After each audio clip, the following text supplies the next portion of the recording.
Army chief کا. انہوں نے آرمی چیف نہیں کہا, آرمی کہا, لیکن ظاہر ہے وہ آرمی چیف ہی کہنا چاہ رہی تھی کہ سارا کریڈٹ صرف آرمی چیف کا ہے, اس میں حکومت کا کوئی لینا دینا نہیں. ویسے یہ کوئی اندر کی خبر تو نہیں ہے, ایسے بریک کرتے ہیں پکے منہ سے جیسے کوئی اندر کی خبر ہو. مطلب آج پیر کا دن ہے تو انہوں نے کہا میں پوری ذمہ داری سے آپ کو بتاتی ہوں. شکر ہے یہ نہیں انہوں نے کہا کہ میں پوری ذمہ داری سے بتاتی ہوں کہ آج پیر کا دن ہے. تو یہ بچے کو پتہ ہے. ایک ٹیررزم سے ریلیٹڈ بندہ پکڑ کے پاکستان کی انٹیلیجنس ایجنسی نے دیا. CIA کا چیف پہلے کہہ چکا ہے کہ میں نے پاکستانی انٹیلیجنس چیف کو کہا کہ ہمارے ساتھ چلنا ہے کہ نہیں چلنا ہے تو یہ بندہ پکڑ کے دو, اور اس نے ہمیں پکڑ کے دے دیا. تو یہ ظاہر ہے ایک روٹین کا ملٹری آپریشن ہی ہے. تو اس میں بیچارے شہباز شریف کے کہنے پر تو آج کل تھانے دار کسی کو, اشفاق جو بڑا SHO ہے وہ شہباز شریف کے کہنے پر کسی کو نہیں پکڑتا. تو سب کچھ ہی جنرل صاحب کر رہے ہیں, لیکن لانس نائک منى عالم صاحبہ نے کہا کہ میں پوری ذمہ داری سے آپ کو بتاتی ہوں. اچھا خیر, اب اس کی ایک تو مبارکباد کا فیصلہ کر لیں گھر میں کہ وہ کس کو دینی ہے مبارکباد جناب, یہ فیصلہ کر لیں. لیکن دوسرا یہ ہے کہ یہ بالکل بھی بلینکٹ ٹریول بین کے ساتھ اس کا معاملہ نہیں ہے, جو مجھے لگ رہا ہے یہ کیونکہ یہاں پر سرو کرتے رہے ایمبیسی میں, اس زمانے میں ان کے خلاف کوئی کمپلین ہوگی جو لگ رہا ہے مجھے, اور اس کی بیس پر انہیں دیا ہوگا, انٹری نہیں دی ہوگی. لیکن یہ ہمارے ہم وطن ہیں, یہ ہمارے لیے کوئی خوشی کی بات نہیں ہے کسی صورت بھی. ہمارے فارن آفس کے ایک آفیسر ہیں, میرے لیے ذاتی طور پر یا کسی کے لیے بھی, یہ وہ پاکستان کی جگ ہسائی ہے جو یہ رجیم کروا رہی ہے, اور جس لیول تک پاکستان کو انہوں نے آئسولیٹ کر دیا ہے. اگلی خبر کی طرف چلتے ہیں, اور وہ اسی سے ریلیٹڈ ہے. اور وہ خبر اب یہ ہے کہ پاکستان کو اب کلاسیفائی کر دیا ہوا ہے جو ایسی اسٹیٹس ہیں جہاں پر اپنے ہی لوگوں کے جو حقوق ہیں ان کو پامال کیا جا رہا ہے. جی ہاں, یہ ایک نئی کلاسیفیکیشن آئی ہے جس میں پاکستان کو ڈالا گیا ہے, جو بھی ریپریسڈ لسٹ اسٹیٹس ہیں ان کی لسٹ میں ڈالا گیا ہے. یہ ایک آپ یہ کہیں کہ بہت ہی بدنامی کی بات ہے, اور اس سے پاکستان پر بہت گہرے اثرات آئیں گے, لیکن ہے تو یہ ریالٹی بیسڈ. انہوں نے کیوں پاکستان کو اس کو ایڈ کیا ہے؟ ایک تو پاکستان نے جو جرنلسٹوں کے ساتھ ظلم اور مظالم کے ساتھ ساتھ جو کرمنل ایکٹیویٹیز ان کے ساتھ کی ہیں, پولیٹیکل ایکٹیوسٹس کو جیسے یہاں پر ڈیل کیا گیا ہے, جیسے پروٹیسٹرز جو احتجاج کرتے ہیں پرامن, ان کے اوپر کریک ڈاؤن کیا گیا ہے.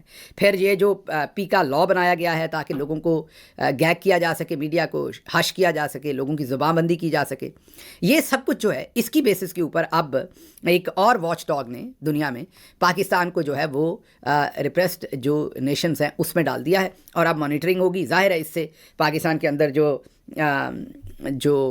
جو پہلے لوگوں کو ویزاز دنیا میں ملتے ہیں, یا کاروباری معاملات ہیں, یا پاکستان کے اندر انویسٹمنٹ کے معاملات ہیں, وہ خراب ہو جائیں گے, اور پاکستان کو شدید اس کا نقصان ہوگا. اور بھی ملک جن میں یہ مطلب یہ کوئی ایک ملک نہیں ہے, اور بھی ملکوں کو انہوں نے اپنی لسٹوں میں چاند کو شامل کیا ہے, لیکن ہم اب ان بدترین ملکوں کی لسٹ میں چلے گئے ہیں. دس از ویری انفارچونیٹ, لیکن یہ ہوا ہے. اچھا جی, ایک اور خبر, یہ بھی ملک سے باہر ہی, اب تیسری ملک سے باہر کی خبر ہے آج, اور وہ خبر ہے اسپین سے اور اٹلی سے. اٹلی اور اسپین میں ایک آپریشن ہوا ہے جس میں دونوں ملکوں کے, بارسلونا میں اسپین میں اور اٹلی میں یہ آپریشن ہوئے ہیں. دونوں ملکوں کی پولیس نے مل کے آپریشن کیے ہیں, اور آپریشنز میں ان دونوں ملکوں کے اندر جو آپریشنز ہوئے ہیں 11 پاکستانیوں کو گرفتار کیا گیا ہے, اور ان پر اب مقدمے چل رہے ہیں. اور یہ غالباً آج سے 2-3 دن پہلے 7 تاریخ کو یہ سب کچھ کیا گیا ہے, اور اس کی خبر آج آئی ہے. اور یہ جو کچھ بھی ہوا ہے اس سے جو اطلاعات سامنے آ رہی ہیں وہ یہ ہیں کہ ان کا جو رپورٹڈلی ان کا تعلق جو ہے وہ تحریک لبیک کے ساتھ ہے. آپ سب کو پتہ ہے کہ تحریک لبیک کے پیچھے ہماری ملٹری جنرلز ہیں. آپ کو آن فیس آف اٹ تو ظاہر ہے وہ prophet Muhammad peace be upon him, ان کے لیے وہ ان کے لیے بات کرتے ہوئے آپ کو نظر آتے ہیں, ان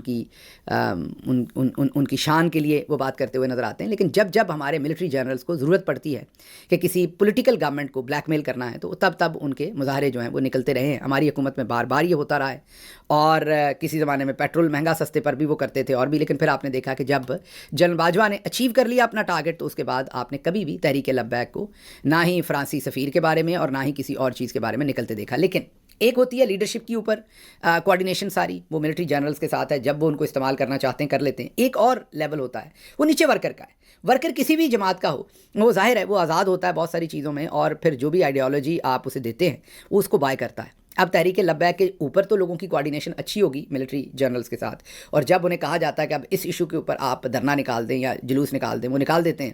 لیکن جو نیچے ان کا عام رینک اینڈ فائل ہے وہ تو اس طرح کی سنکرونائزیشن نہیں ہوتی نا. تو ان میں سے کئیوں نے یورپ میں بیٹھے ہوئے کچھ ایسی اسٹیٹمنٹس جاری کر دیں جن کو انتہا پسندی میں، شدت پسندی میں کلاسیفائی کیا جاتا ہے، اور ان ملکوں کے لوگوں پر حملے کرنے کے بارے میں ان ملکوں میں جو اٹلی اور اسپین کے قوانین کے مطابق انتہا پسندانہ اسٹیٹمنٹس تھیں جس کے اوپر اب یہ آپریشن کیا گیا ہے.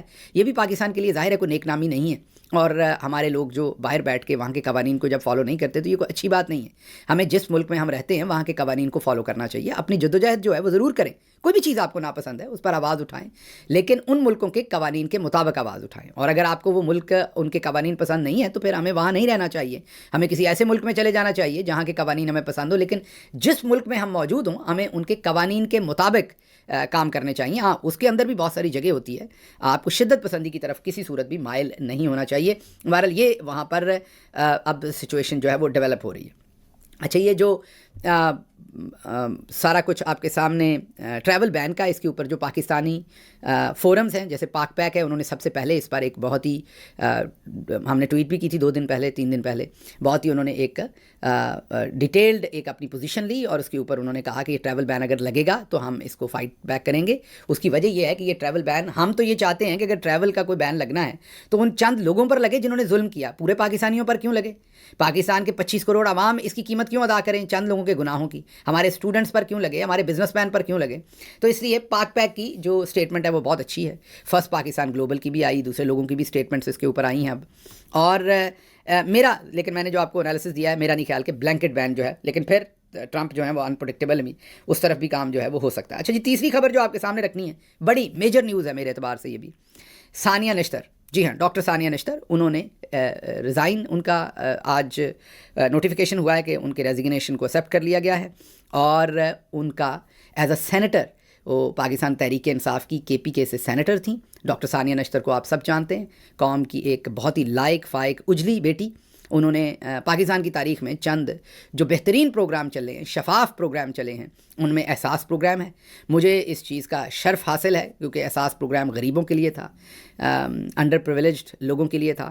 تو مجھے اس چیز کا شرف ہے کہ پرائم منسٹر آفس میں سے میری ان کے ساتھ بہت گہری کوارڈینیشن رہتی تھی.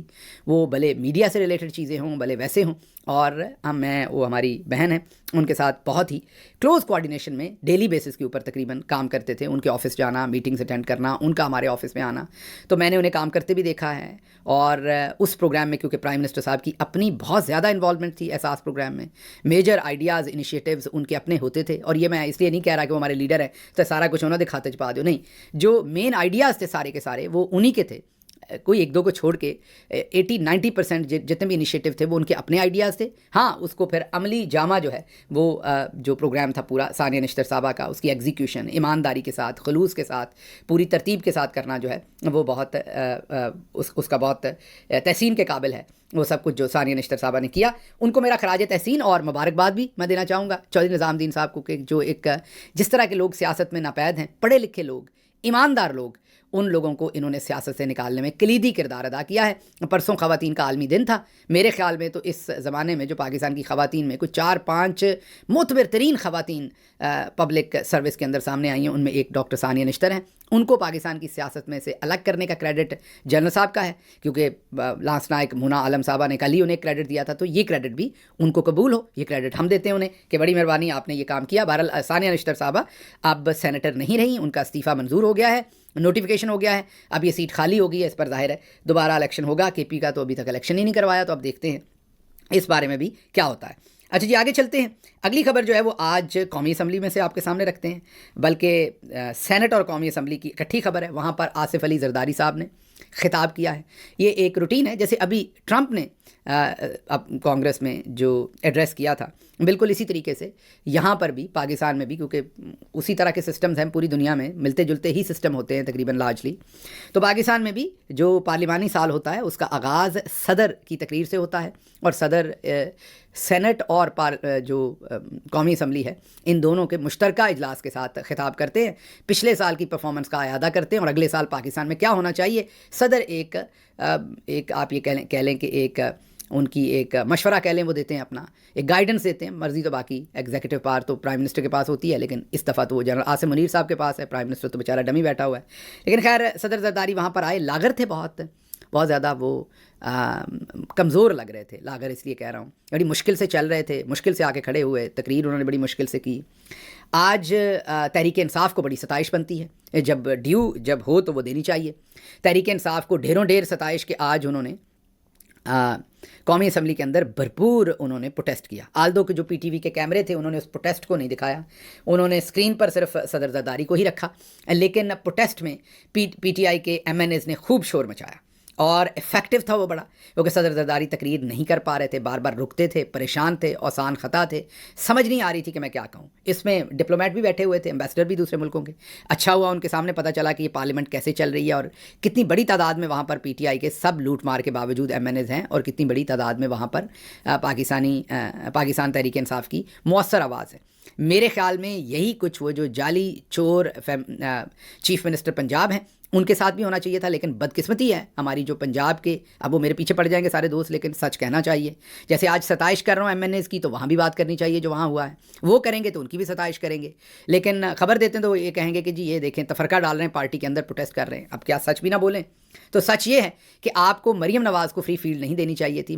یہ زرداری صاحب مریم نواز سے کہیں زیادہ لائق اور پڑھے لکھے آدمی ہیں, یہ میں آپ کو پورے دعوے سے کہہ رہا ہوں. ظاہر ہے اب میں اندھوں اور کانوں کا مقابلہ کر رہا ہوں, تو اب آپ کہیں گے آپ زرداری صاحب کو پڑھا لکھا کہنے, لیکن مریم نواز سے وہ کہیں زیادہ انٹیلیجنٹ اور پڑھے لکھے ہیں. اگر صدر زرداری آج تقریر نہیں کر پا رہے تھے تو وہ ہماری جو پلاسٹک کی بہن ہے, انہوں نے پلاسٹک, میں جسمانی طور پہ نہیں کہہ رہا, میں پلاسٹک ان کے دماغ کے حساب سے کہہ رہا ہوں, آپ عورت کارڈ نہ نکال لیجیے گا.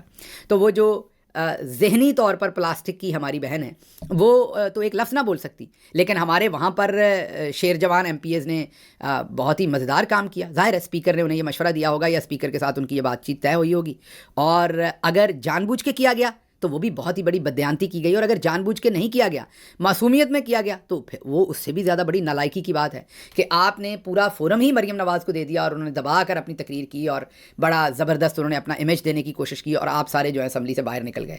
تو یہ ملا جولا ارینجمنٹ جو ہے وہ میں نے تب بھی تنقید کی تھی, اس دن بھی, آج بھی, اور آئندہ بھی کرتا رہوں گا. وہ بہت ہی ایک پارٹی کے ساتھ زیادتی کی گئی تھی پنجاب اسمبلی کے اندر, اور وہ نہیں کی جانی چاہیے تھی. مجھے بہت دکھ ہے اس کا, اور میں اس پر بار بار بات کرتا رہوں گا. بہرحال آج ستائش ہے, اور پہلے ہم نے قومی اسمبلی میں بھی کئی دفعہ اتنا اچھا پرفارم نہیں کیا, کئی دفعہ کیا, آج کیا ہے تو اس کی ستائش بنتی ہے.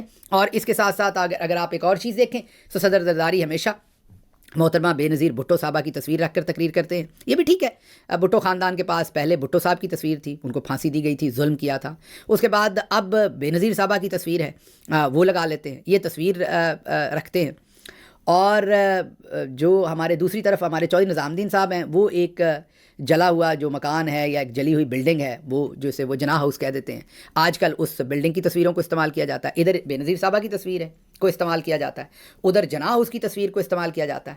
اب آپ سوچتے ہوں گے نون لیگ کیا کرتی ہے؟ پہلے تو نون لیگ کے پاس پالش کی ڈبی تھی, ان کے پاس تو کوئی تصویر نہیں تھی, پالش کا برش اور پالش کی ڈبی رکھتے تھے وہ, لیکن وہ جیب میں رکھتے تھے, سامنے تو نہیں رکھ سکتے نا پالش کی ڈبی, جیسے انہوں نے تصویر رکھی ہوئی ہے یا وہ جلے ہوئے گھر کی تصویریں دکھا کر کام چلاتے ہیں. تو ادھر کیا تھا, یہ پالش کی ڈبی ہوتی تھی لیکن وہ جیب میں ہوتی تھی, وہ پتہ ہوتا تھا جو وہاں بادشاہ سلامت ہوتے تھے کہ پالش کی ڈبی یہاں پر ہے. لیکن اب ان کے پاس کیونکہ کیری بہت اچھا کرتی ہیں اور اسپیچ بہت اچھی دیتی ہیں, میں نہیں کہہ رہا, شہزاد اکبر نے کہا اور انہوں نے کہا کہ آرمی چیف یہ کہتے ہیں, تو اب ان کے پاس ہماری پلاسٹک کی باجی ہیں. اب پلاسٹک دوبارہ عورت کارڈ پلیز نہ نکال لیجیے گا, میں فزیکلی کسی کو پلاسٹک نہیں کہہ رہا, وہ تو ہم سارے گوشت پوش کے بنے ہوئے ہیں, وہ پلاسٹک کی طرح, میں ذہنی طور پہ کہہ رہا ہوں پلاسٹک مین آرٹیفیشل سنتھیٹک, ان کا دماغ ہے, ان کی سوچ ہے. تو دوبارہ میں کریکشن کر دیتا ہوں کہ اب ان کے پاس ذہنی طور پر پلاسٹک کی بنی ہوئی باجی ہیں. اب وہ کیونکہ کیری بہت اچھا کرتی ہیں اور وہ تقریر آج بھی اسمبلی میں آئی ہوئی تھی, اب وہ ان کو سامنے رکھتے ہیں. تو یہ جناب ہمارے تین جو اس وقت کے پاور سینٹرز ہیں, یہ تینوں کے پاس تصویریں ہیں اور تینوں کے پاس بے جان تصویریں ہیں. جی ہاں, جلا ہوا گھر بھی بے جان ہے, ادھر محترمہ بھی ظاہر ہے وہ اللہ کو پیاری ہو چکی ہیں, شہید ہو چکی ہیں وہ بھی, اور تیسری طرف جو ہماری بہن ہے, اللہ ان کو لمبی زندگی دے, لیکن میں تو ان کی کیونکہ ذہنی بات کر رہا ہوں, تو ذہنی طور پر تو وہ بھی, ذہن تو ان کا جو شعور ہے, شعور کہوں گا, شعور تو ان کا بھی کب کا وفات پا چکا ہے, شاید جیا ہی نہیں اس دنیا میں آ کے. مگر مجھے یہاں سے اجازت دیجیے, اللہ آپ کا حامی و ناصر ہو. پاکستان زندہ باد.